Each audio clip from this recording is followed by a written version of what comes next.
Diante do cenário que nós encontramos hoje, o senhor tem medo de ser preso ou não, presidente? Eu não tenho preocupação nenhuma, zero. Agora, a forma como o processo conduzido desde o começo, por inquéritos intermináveis. Eu não tenho preocupação nenhuma, zero. Será que é isso mesmo? Olá pessoal, meu nome é Newton Oshiro, você está acostumadíssimo com as nossas análises aqui de linguagem verbal e não verbal no nosso canal, e hoje eu trago uma bem especial. O ex-presidente Jair Messias Bolsonaro deu uma entrevista para o jornalista César Filho, da emissora SBT, onde ele revelou muitas coisas interessantes sobre a discussão da minuta do golpe, também sobre se ele tem medo de ser preso e o que ele espera para as eleições de 2016. Será que ele será um dos candidatos? Então você acompanha comigo nesse vídeo detalhes da entrevista e também uma análise completa, verbal e não verbal, do que disse Jair Bolsonaro. Será que ele disse a verdade? Será que ele está com medo ou não? É isso que você vai descobrir aprendendo sobre linguagem corporal aqui comigo. Fique comigo até o final do vídeo e deixa aí para mim o seu comentário, o que você acha dessa entrevista que ele deu direto da UTI. Vou soltar aqui a entrevista e nós vamos analisando juntos à medida que vai acontecendo. Vamos lá. Muito boa noite, muito obrigado pelo seu tempo, por conceder essa entrevista ao SBT Brasil. Muito obrigado mesmo. Obrigado pela oportunidade, César. Eu estou há praticamente 10 dias baixado aqui em Brasília e, de forma discreta, a gente consegue acompanhar alguma coisa. E a gente não pode deixar criar corpo certas narrativas, porque eu vou estou enfrentando um julgamento completamente político e não técnico. Então, o esclarecimento junto à opinião pública se faz muito importante nesse momento. Nós já vamos falar desse assunto. Vamos lá, a primeira coisa que a gente pode notar aqui é que ele vai direto ao ponto, né? O estilo de oratória do Jair Bolsonaro, ele é um estilo bem direto. Nós chamamos de orador assertivo. É aquele que geralmente vai direto ao ponto. E ele já deu a letra do que é a entrevista dele. Eu não quero deixar que notícias mentirosas ganhem corpo, e é por isso que se faz necessário um pronunciamento neste exato momento. Muita gente está questionando, por exemplo, o fato dele estar dentro de uma unidade de terapia intensiva, ou seja, dentro de um hospital, e estar dando uma entrevista. Muita gente julgou desnecessário, muita gente julga como fraqueza por parte do ex-presidente, e outros afirmam até que seria uma encenação, uma operação teatral para fazer com que ele ganhe carisma das pessoas pelo fato de estar fragilizado no quesito saúde nesse momento. Portanto, existem muitas narrativas aí, mas ele já deixa claro de começo, e é um ponto interessante da oratória dele, que é justamente ser bem assertivo e direto. Vamos continuar aqui. Assunto, presidente, mas a primeira pergunta que eu quero fazer para o senhor é a seguinte: o senhor passou pela 6ª cirurgia desde o atentado nas eleições presidenciais de 2018. Essa última foi, inclusive, considerada a mais emblemática de todas, tanto que o senhor teve que ser socorrido às pressas no Rio Grande do Norte. Qual é o real estado de saúde que o senhor apresenta nesse momento, presidente? Eu estava no Rio Grande do Norte com o senador Rogério Marinho e, após o primeiro evento, comecei a passar mal. Bem, rapidamente o pessoal me levou para um hospital público, lá em Rio Grande do Norte. Tá, pessoal, quero que vocês, enquanto ouvem a resposta dele, eu quero que você preste atenção no braço, principalmente o braço direito do Bolsonaro, tá? Depois eu falo para vocês o que é que tem a ver e o porquê que ele está fazendo esse movimento exagerado com o braço direito. Perceba que eles estão escondidos, estão embaixo ali da mesa, mas tem uma coisa interessante aqui. É o hospital de Santa Cruz. Foi uma cirurgia no último domingo, dia 13, né, que começou por volta de 9 da manhã, acabou 21 horas, ou seja, 12 horas de cirurgia. Foi a cirurgia mais invasiva, complexa e de risco que eu enfrentei até hoje. E essas questões eu vou ter que aprender a conviver com ela. Vamos lá, antes de dar sequência aqui no vídeo, esse movimento exagerado, quando você está com as mãos muito agitadas, mãos e pernas em geral, né? Quando você está com os membros muito agitados, parecia que ele estava esfregando as mãos aqui, ó. Por exemplo, eu estou esfregando as mãos das minhas pernas e dá para você perceber que o meu braço está movimentando de forma exagerada. Isso significa algumas coisas na linguagem corporal. Uma delas é impaciência. Significa que ele pode falar sobre o assunto, mas ele não está ali para falar sobre aquele assunto. O que ele quer mesmo é ir direto ao ponto. Mais uma vez, ele tem um estilo de oratória bem assertivo, bem direto ao ponto, e me parece que naquele momento estava incomodando ele, e é por isso desse movimento aqui. Ele fala de uma forma bem natural, me parece que parte do texto ali é um pouco decorado, de tanto ele repetir, né, sobre o estado de saúde dele. Eu acho que ficou alguma coisa meio robotizada. Pouquíssimas expressões faciais, até porque ele deve estar cansado e está até com uma sonda no nariz ali. Mas, de toda forma, poucas expressões faciais, mas o corpo dele demonstra muita impaciência. Ele está impaciente, quer falar sobre outros assuntos o mais rápido possível. Vamos lá, vamos seguir aqui, vamos continuar. Denúncia da Procuradoria-Geral da República e o julgamento no Supremo Tribunal Federal sobre essa tentativa de golpe de Estado. O senhor disse que sempre não tem como dizer que teria participado dos atos porque estava nos Estados Unidos nesse período. Esse argumento, o senhor acredita que é suficiente para convencer os ministros do STF?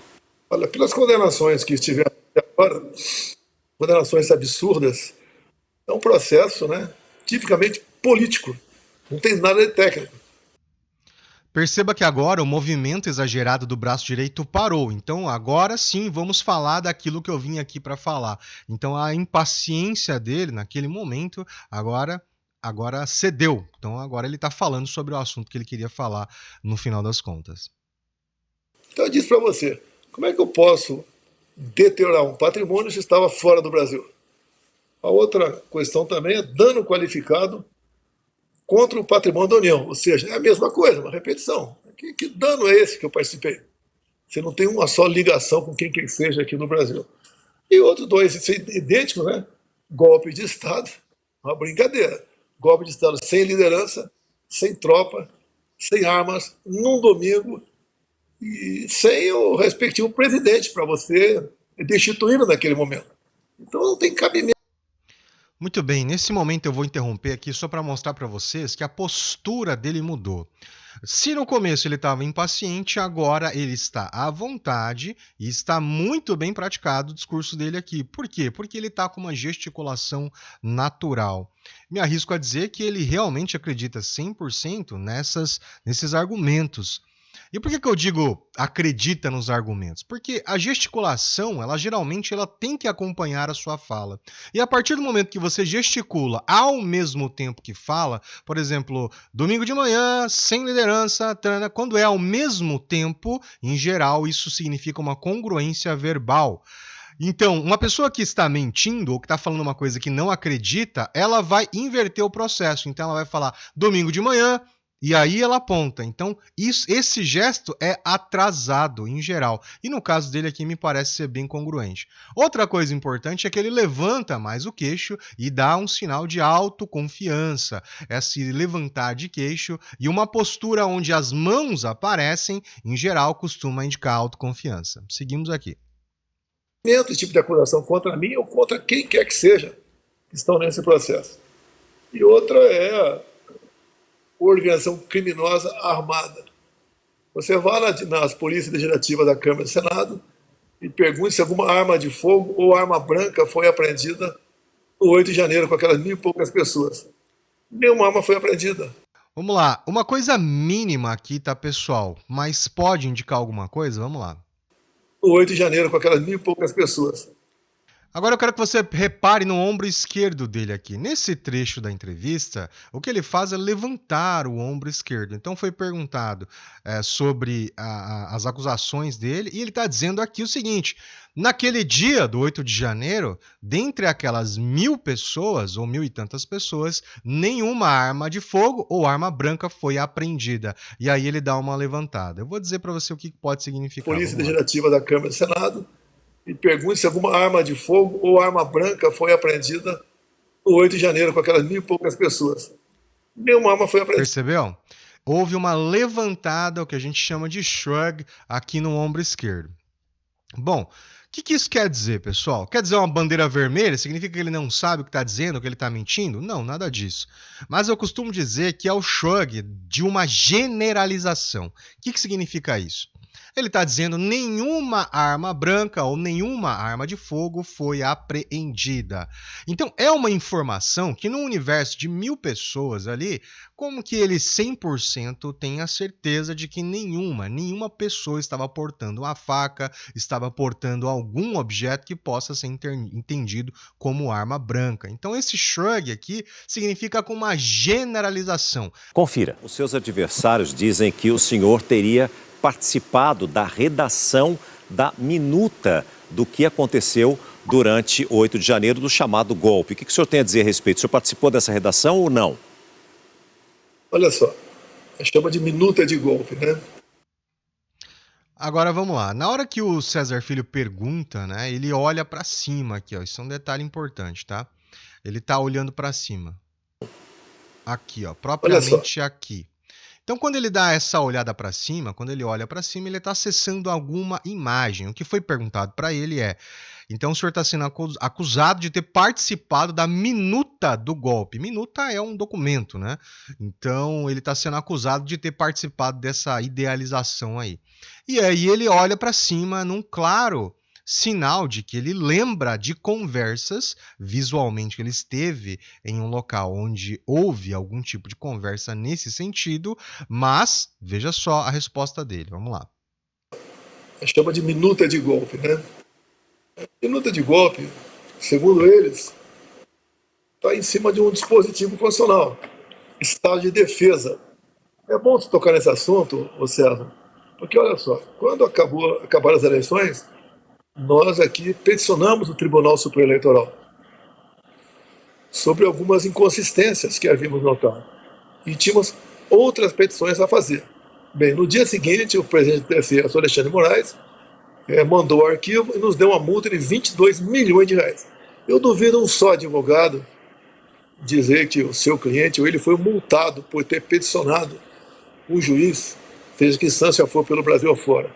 O único multado foi o nosso partido. Quando então, reuni com algumas pessoas e começamos a conversar. Outra forma de questionar aquilo que nós tínhamos a convicção de estarmos certos, dentro das 4 linhas da Constituição. E daí apareceu a história da minuta de golpe, né? Que foi encontrado esse papel na casa do ministro Anderson Torres, chamado Estado de Defesa. Mas o senhor chegou a participar de uma discussão, pelo menos com relação a isso ou não? Nós conversamos dispositivos constitucionais e não podemos mais recorrer ao Tribunal Eleitoral, tem difícil a multa que nós levamos. Presidente. E rapidamente, na segunda conversa, não se toca mais nesse assunto e existe mais possibilidade de recurso. Perdemos e vamos esperar as próximas eleições. Vamos lá, então nessa parte da conversa aqui, nesse trecho da entrevista, ele foi perguntado se ele teria participado da confecção dessa minuta de golpe. E aí eu falei para vocês que ele acessa algumas conversas que ele teve de fato.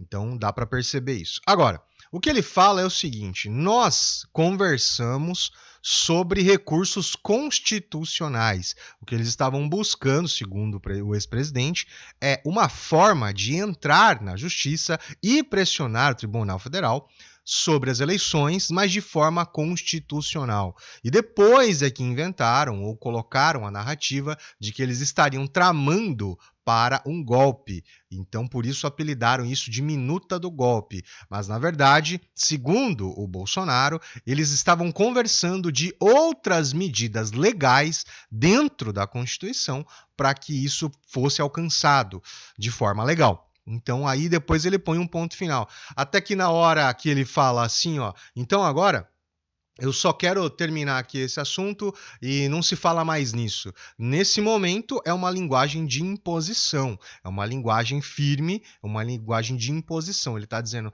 não se fala mais nisso e acabou, morreu o assunto ali. Então é isso que é importante você saber, tá? Diante do cenário que nós encontramos hoje, o senhor tem medo de ser preso ou não, presidente? Eu não tenho preocupação nenhuma, zero. Agora, a forma como o processo conduzido desde o começo, por inquéritos intermináveis, que já dura 6 anos. O Supremo vai focar na minuta do golpe e também Muito bem, quando ele é perguntado se ele tem medo de ser preso, a resposta dele aqui me pareceu bem genuína. Por quê? Pela ausência dos sinais de medo.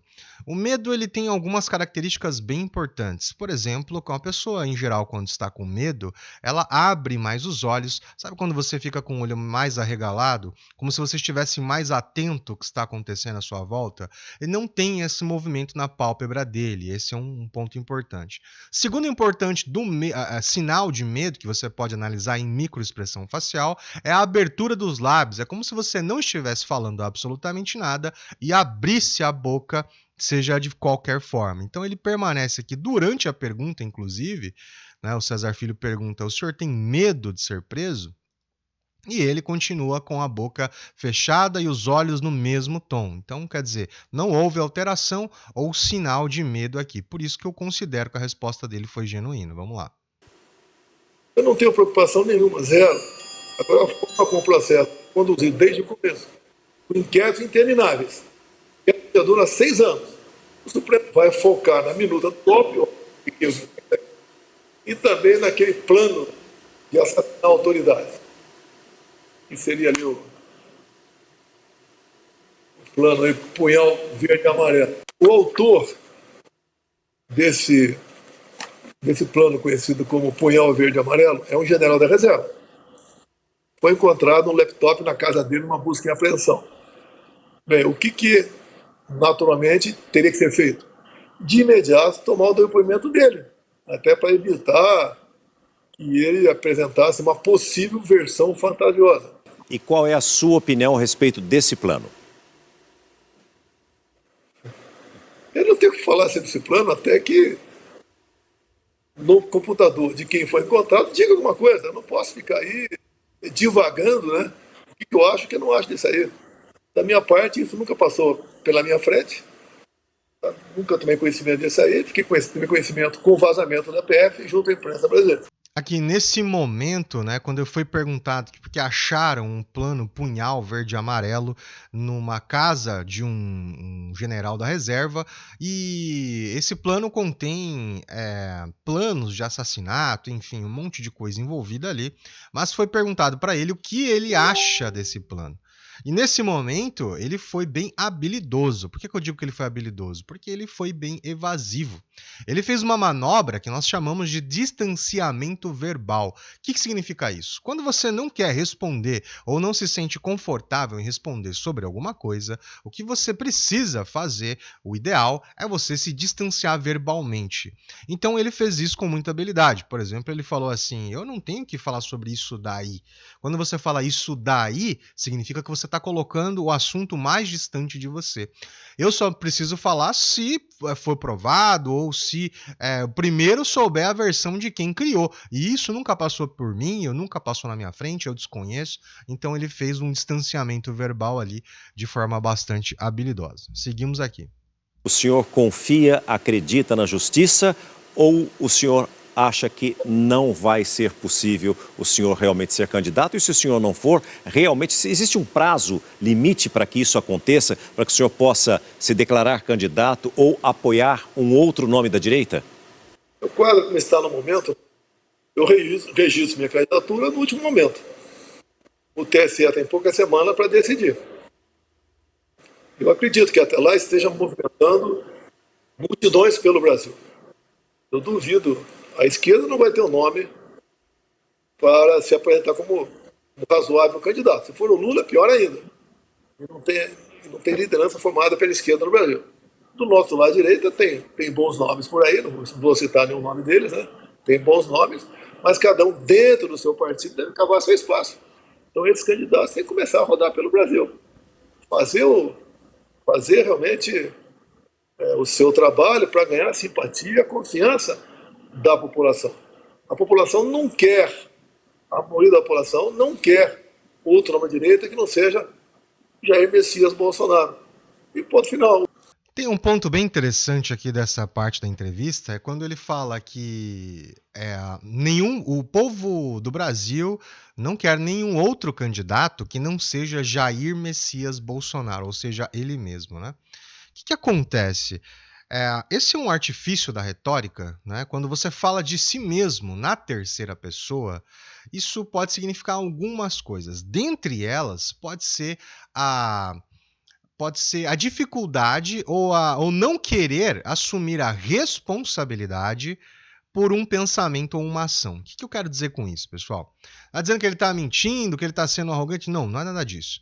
Acontece que quando você quer atribuir responsabilidade a terceiros e não a você, você acaba falando de você na terceira pessoa. É a mesma coisa que eu chegar aqui para vocês e falar o seguinte, olha só, ó pessoal, eu quero que vocês saibam que o canal do Newton Oshiro é o melhor canal de análise não verbal que existe no momento. É o canal que está mais em ascensão.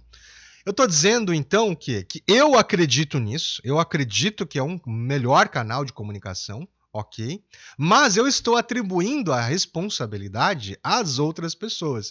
Então eu não quero, pelo contrário, eu não quero parecer arrogante. Eu quero mostrar que as outras pessoas é que estão deixando essa impressão e não é uma ideia minha. Então, nesse caso aqui, também ele utilizou esse recurso aí, que é falar de si na terceira pessoa. Bom, pessoal, depois as duas últimas perguntas são referentes a notícias da atualidade. Por exemplo, ele perguntou sobre o que ele acha da morte do Papa. Eu não vou colocar aqui no nosso vídeo porque não é relevante. O que eu queria mostrar para vocês é que Jair Messias Bolsonaro acabou vendo uma oportunidade de dar um relato e de quebrar uma narrativa de que ele estaria se fazendo de coitado, ou enfim, de que ele estaria tentando evadir, né, fugir de uma possível condenação pelos crimes que ele está sendo acusado e por isso ele teria se internado. Ele viu nisso uma oportunidade e deu esse pronunciamento, essa entrevista ao SBT Brasil. Não cabe a mim julgar, mas você tem direito à sua opinião. Inclusive, eu gostaria que você deixasse aqui a sua opinião. O que você acha da entrevista que deu Jair Messias Bolsonaro e, principalmente, diga se você acha que ele será candidato de fato para as eleições em 2026. Segundo ele, a justiça eleitoral é bem volátil, ou seja, muda a todo momento. E eu gostaria de saber a sua opinião. Eu acredito que sim, a justiça, em muitos pontos, ela é volátil de fato e age de acordo com interesses políticos, o que é um grande problema do nosso Brasil.